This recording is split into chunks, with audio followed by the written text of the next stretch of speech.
Donald Trump has a plan to keep the U.S. safe. It includes what he calls extreme vetting. What does that mean, though? Let's get to the panel tonight. Jackie Kucinich, CNN political analyst and Washington bureau chief for the Daily Beast. Boris Epshteyn, Republican strategist and a senior advisor to the Trump campaign. Mary Catherine Ham is a CNN political commentator and a senior writer at The Federalist. And Danielle McLaughlin is a political columnist, Hillary Clinton supporter, and attorney with Nixon Peabody. Guys, great to have you here. Good to have you. Let us begin. The big speech, Boris. Yes. He did not mention a ban on all Muslims, which we had heard, which was the original back in December. He's now talking about banning people that come from countries with heavy terrorist activity. When I hear that, this is my question. Is this a shift, or is this the same ban by another name? What do you think? It's a development. It's a growth of the policy that started being put out there in December. So it's a development on the same policy, which is now to make sure that folks who are coming in from countries which are known exporters of terrorism, source of terrorism, are vetted to a greater amount than folks coming in from countries which do not have that same problem. So, but is it's an expansion? It's an expansion? It's a ban, it's a Muslim ban plus? It's a development. It's not religion-based. It's based on the territory where the folks are coming from, and their full backgrounds will be vetted to an extreme degree, right, as you heard in the speech. And, well, on the extreme degree, Mary Catherine, that was one of the things you heard him say so forcefully, is extreme vetting. What does extreme vetting mean to you? Nobody knows. And look, I think there is a shift going on here, and it's a little bit of this. It's a pattern. I can't tell my direction here. North, south, east, west. I think he's maybe letting up a little bit. Extreme vetting is a less caustic word than total ban, perhaps. Yes. And I think here's what happens. He says what he feels in his gut. At the time, it was the Muslim ban. He gets a lot of heat for it. A couple months later, somebody puts it in a speech and sort of tamps it down a bit. But the bottom line is, in the campaign, because it's not built like a normal campaign, you have trouble putting your finger on what the actual policy is. And I would many people will actually respond to the gut part of it and say, it sounds okay to me. But extreme vetting, a lot of Americans will say, I think people should be extremely vetted when they come into the United States. But they already are from a lot of these countries, particularly refugees. I mean, it could take 18 to 24 months to get into this, to go through the vetting system. So and to that point, actually, when you talk about refugees, what was also left out, which I don't understand why at this point, is what regions, what countries are we talking about that have heavy terrorist activity? Because that could be talking about? Well, you're right. To answer all that, right? So that'll be expanded upon, obviously, as the policies discussed further. Now, this. But why not now? The territorial basis. What countries would they be? Shouldn't we? Do not shush me. No, I wasn't. I was getting my next word out. I'm smart. I'm not that smart, but I'm smart. You've learned this relationship has talking about developed. This relationship has developed. It's an expansion. Why don't we know these countries? I think voters should know.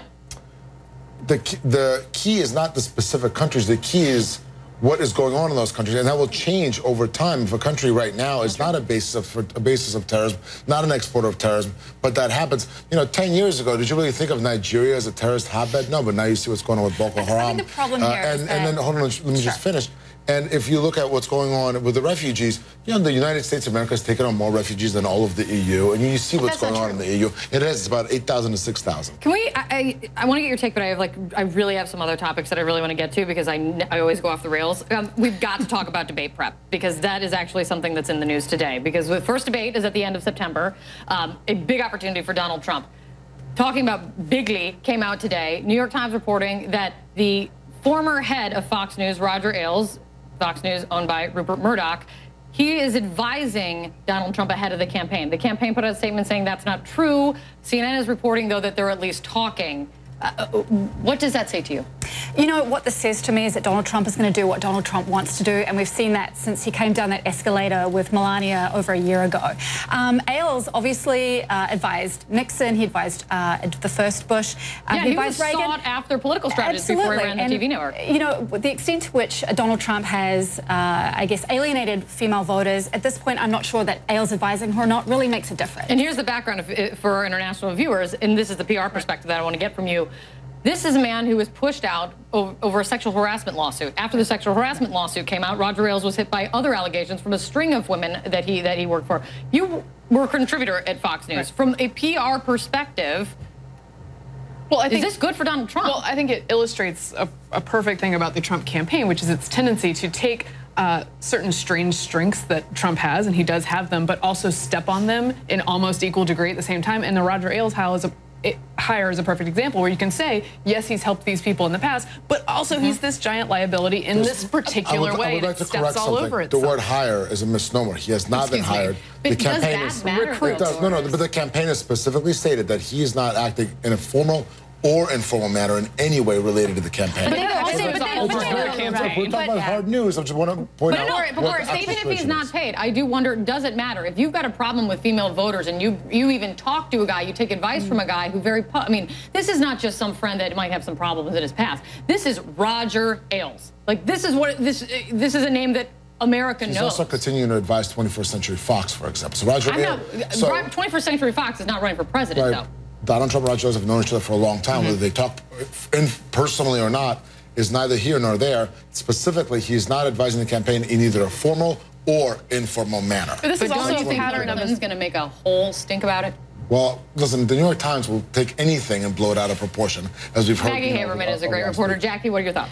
I was going to say, I think the damage might already be done with Ailes and Trump, because Trump defended Ailes when these allegations first started coming out. So that's already out there, and you're right, they do go way back, and they have been friends for a very long time.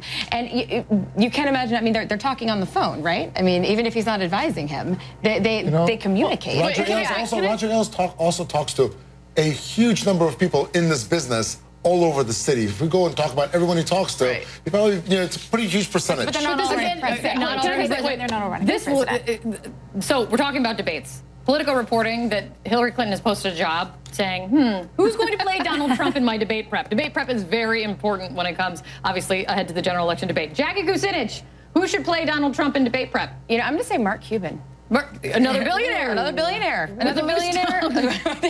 has kind of the impression down. I wouldn't be surprised, and he's someone that actually has tried to take it to Donald Trump, is sort of irreverent, and might be able to hone that sort of billionaire-esque without a cause. That magic of Donald Trump, as a Democrat. What does Hillary Clinton do when she takes the debate stage and Donald Trump, the words blue dress come out of his mouth related to the Hillary Clinton, Monica Lewinsky scandal? She pivots and she talks about ideas and policies. These two campaigns have been the inverses of one another. He has been media-driven with very much, I guess, detail, and she's been the opposite. She's a total policy wonk, and she's sort of not been so, I guess, she hasn't got $2 billion of free media. She's going to pivot to ideas and details, and she's going to fight them on a totally different level. She has to. They both need pivots in a very different way, it seems right now. Policy wonk is a huge stretch. It's more of an empty balloon who says whatever comes to her. Boris, stand by. We've got more to come. Coming up. Hillary Clinton's main super PAC pulling down ads in some battleground states. Confidence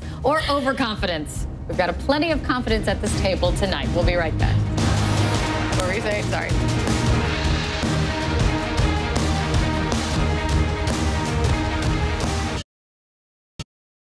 He doesn't have the temperament or judgment to control himself. I love war in a certain way. We're about to turn over the nuclear codes of the United States to an erratic individual.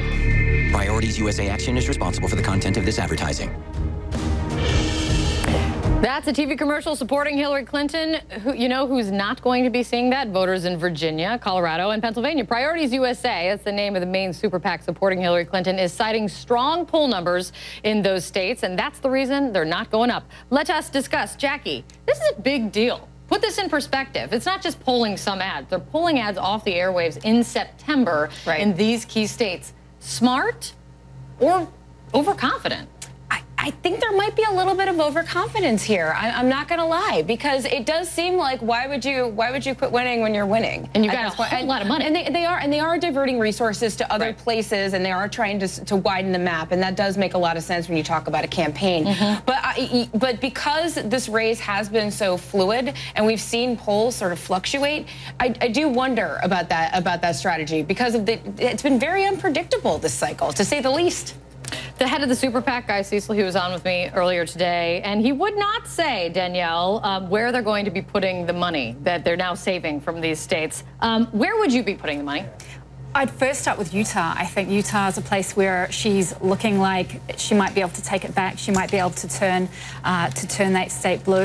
But I agree. I think that you have to be very cautious about this. Anything could happen between now and November. We've seen with terrorist events where Trump has seemed to get a bump in the polls so I think you need to be really careful and not be overconfident. We still need a huge get out the vote effort, and we need to be still focusing on those traditional swing states. Well, you could be as cautious as Donald Trump and spend $0. But that's also the thing. I mean, Boris, at some point, when you look at the map, it is all the battlegrounds, and Donald Trump is down. Does that make you nervous?